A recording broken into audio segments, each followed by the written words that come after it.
আসসালামু আলাইকুম। আজকে আমি রান্না করেছি নতুন আলু দিয়ে মুরগির ঝোল। গত রাত্রে যখন খাবার খাইতে বসছিলাম, রাতের খাবারটা সবাই একসাথে খাচ্ছিলাম, তখন ছোট্ট মেয়েটাকে জিজ্ঞাসা করলাম যে কালকে দুপুরে কি খাবে তুমি? ও বলল যে ও চিকেন খাবে, কিন্তু আমার ফ্রিজে কোনো চিকেন ছিল না, অর্থাৎ মুরগির মাংস ছিল না, মাছ আর কিছু ডিম ছিল। তো সকালে না হতেই ছেলেকে বাজারে পাঠাইলাম, বাজারে পাঠাই হচ্ছে একটা মুরগি নিয়ে এসেছি।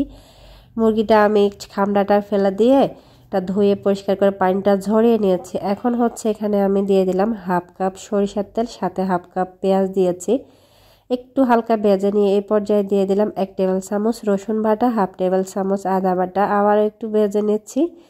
মশলাটা একটু হালকা ভেজে নিয়ে এর পর্যায়ে দিয়ে দিলাম মুরগির মাংসগুলা, যেটা আমি কেটে ধুয়ে পরিষ্কার করে পানিটা ঝরিয়ে রেখেছি।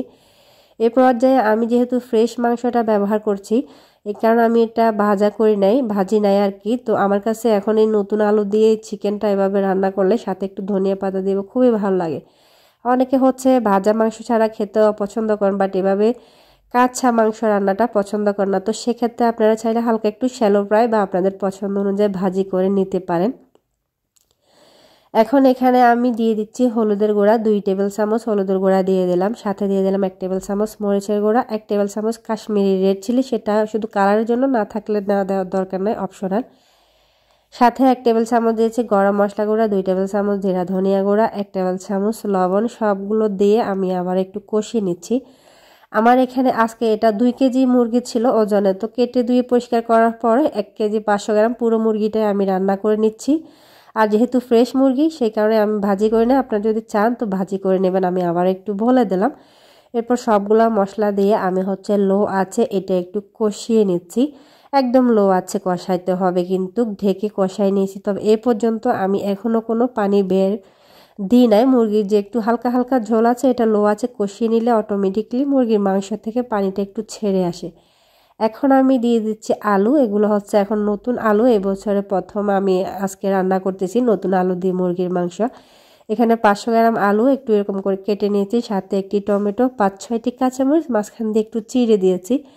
আলুগুলো একটু বড় বড় সাইজ করে কেটেছি, একটু বড় করে কাটলে দেখতে সুন্দর লাগে, খেতেও ভালো লাগে। আর মুরগির মাংসের সাথে এভাবে আলুটা দিলে একটু বেশি ভালো লাগে। আলুটা দিয়ে আমি আবারও 5 মিনিট একটু ঢেকে কষিয়ে নিয়েছি। এখন আমি দিয়ে দিচ্ছি গরম পানি। আমার একটু তাড়াতাড়ি রান্না করতে হচ্ছে, যেহেতু আমার ছেলের টিফিন টাইম 2টায়, ও চলে আসবে। তো সেই কারণে হচ্ছে আমি তাড়াতাড়ি যেন হয়, পাশের চুলায় হচ্ছে গরম পানিটা বসাই দিয়েছি, ঠান্ডা পানি দিলেও অসুবিধা নেই। তো গরম পানিটা দিয়ে আমি 15 থেকে 20 মিনিট একটু রান্না করে নিয়েছি। এরপর যে আমি একটু লবণটা চেক করে নিয়েছি, লবণ একদমই কম হয়েছে। আগে 1 টেবিল চামচ দিয়েছি, তো এখন হচ্ছে আর 1 টেবিল চামচের মতো আমি এখানে দিয়ে দিলাম। আমার এখানে সর্বমোট 1.5 কেজি, বাট 1 কেজি আরও 500 গ্রাম মুরগির মাংসের সাথে 500 গ্রাম আলু, তো 2 কেজি আলু আর মুরগির মাংস তরকারির জন্য যে পরিমাণ হলুদ মরিচ মশলা লাগে, লবণ সব কিছু আমি ওই অনুযায়ী দিয়েছি। যেহেতু কাঁচা মরিচটা ব্যবহার করছি, সেই কারণে আমি একটু লাল মরিচটা কম ব্যবহার করেছি। আমার মুরগির মাংসটা একদমই রেডি, লবণটা এখন ঠিক হয়ে গেছে। আর আমি এখন এই পর্যায়ে দিয়ে দিলাম ফ্রেশ কিছু ধনিয়া পাতা। ধনিয়া পাতাটা দিয়ে আমি হচ্ছে এটা নামিয়ে নিব। রেসিপি ভালো লাগলে লাইক কমেন্ট শেয়ার করুন, সাবস্ক্রাইব করে চ্যানেলের পাশে থাকবেন। আল্লাহ হাফেজ।